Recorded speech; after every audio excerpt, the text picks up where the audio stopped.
native means are Americans. Now let me put this entire scheme of things that we have been talking to in a perspective here.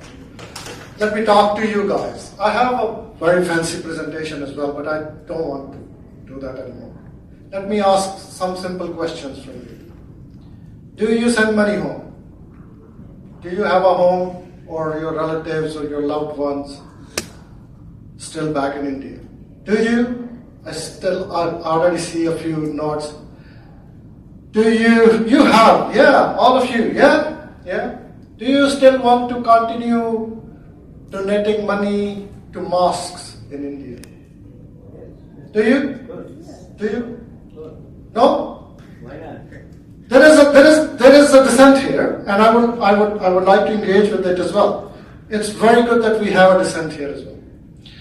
Now, guys, there are those who still want to continue doing what they have always been doing. There are those who wouldn't want to do that anymore. And we need to understand why those who would want to continue would like to continue, and those who don't want to continue anymore, what has compelled them to change their mind. I'm pretty sure you have sent money in the past to India to build a mosque, to help, in some incident to somebody, to pay somebody's tuition fee, to help somebody go through a surgery, or to help any poor or needy, to support them with their everyday expenses.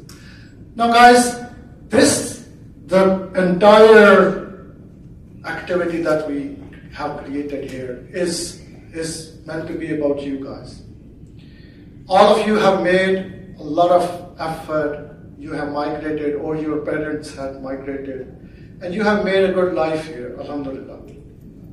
And now all of us, or may not be all of us, but some of us still feel the need or the urge, desire, sometimes we feel obligated to pay back home. And this is exactly where the concept of Waqf comes into play. Now, why would we want to do that? We may have other, inclinations to do so as well. We may have become secular in our thinking, and we may not really connect it back to the religiosity of it. Absolutely fine. But still, there is an element of, trust in it, that we would like to continue helping our people back home in India, isn't it? Now, this Waqf debate is all about that. You are a successful, let me give you a scenario here. You are a successful businessman here in Chicago. You have made enough money to support yourself. You have bought enough things that you are happy with now. You have given best education to your children. Yeah? Now you are at that stage in life where you have realized that you needed to do something more. And you have enough money to do that. You think that you can build a hospital in India. You can give back to the community where you have come from. You can build a school in Bihar, in Assam. You can donate to a university which may want to create a scholarship in your name, in your father's name, in your mother's name, in anyone else who is your loved one in their name, so that their name can become, a memory in your lifetime. All these objectives are very noble. And there is a system in Islam to create all these into reality, to turn all these ambitions and desires into reality.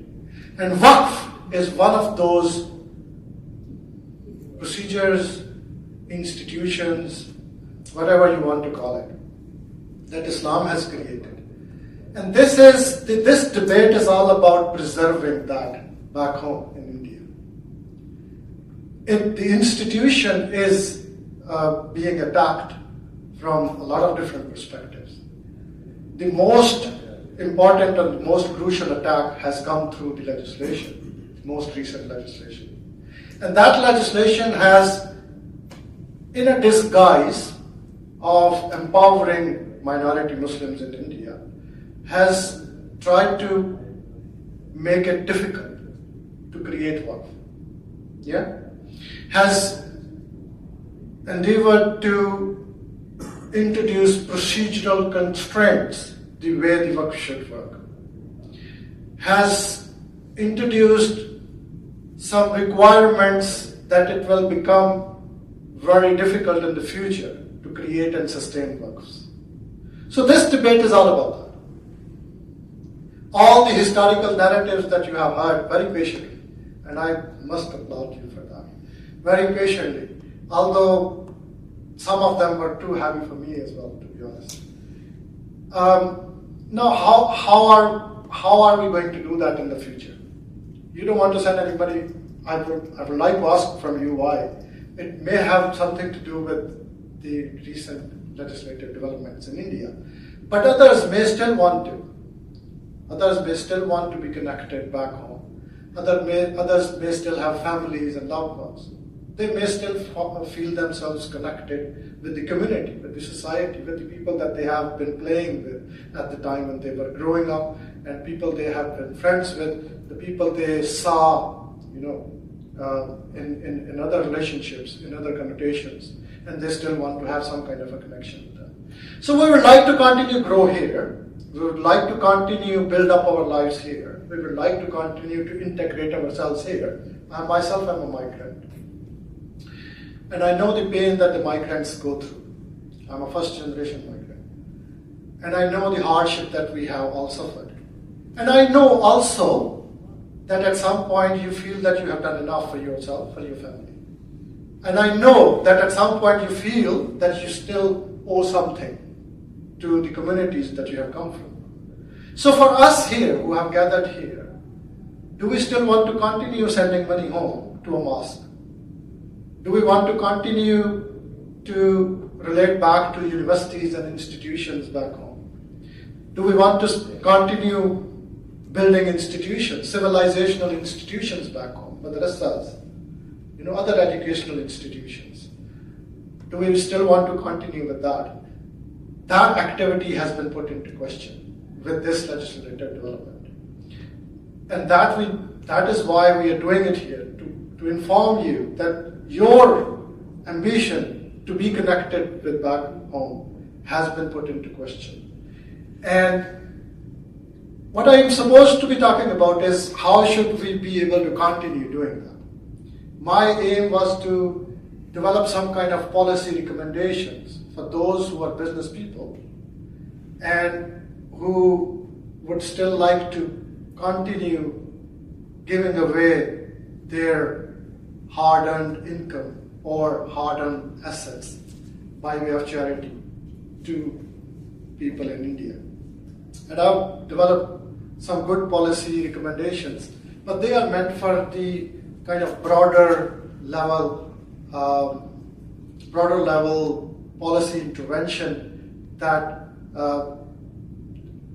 perhaps can be done at an organizational level where there is a collective wisdom behind it and there is some kind of a collective action to be taken before either a court of law or by following other legal procedures.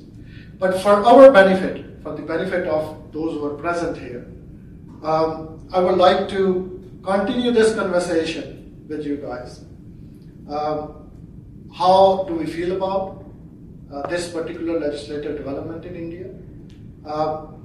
What are our plans to continue our engagement with our friends and families and loved ones in India? How we plan to do that? We all make money here, isn't it? We live in a liberal, secular society where we are supposed to make money. If we are not making money, we are not a very active member of the society because we are supposed to pay taxes. This is how these governments run. This is how these countries are run. And as long as we are continuing to make money, we are continuing to develop surplus because this is how money works. Money continues to develop a surplus. Otherwise, you will be bankrupt. And as long as you are developing a surplus, there should be some use for that surplus. Now your children are educated, you have a big home here, you have bought enough cars, you have bought enough, big screen televisions. Now you want to give something away as well. And let's continue this discussion how are we going to continue making that contributions to back home, to Indian society, where we have all come from. With this, I will hand over the mic back to Umar. Thank you very much for your patience again, and thank you for for organizing such a wonderful event, particularly those who were involved in the real-time activity here. And I know a lot of people have contributed in terms of money as well. Thank you very much.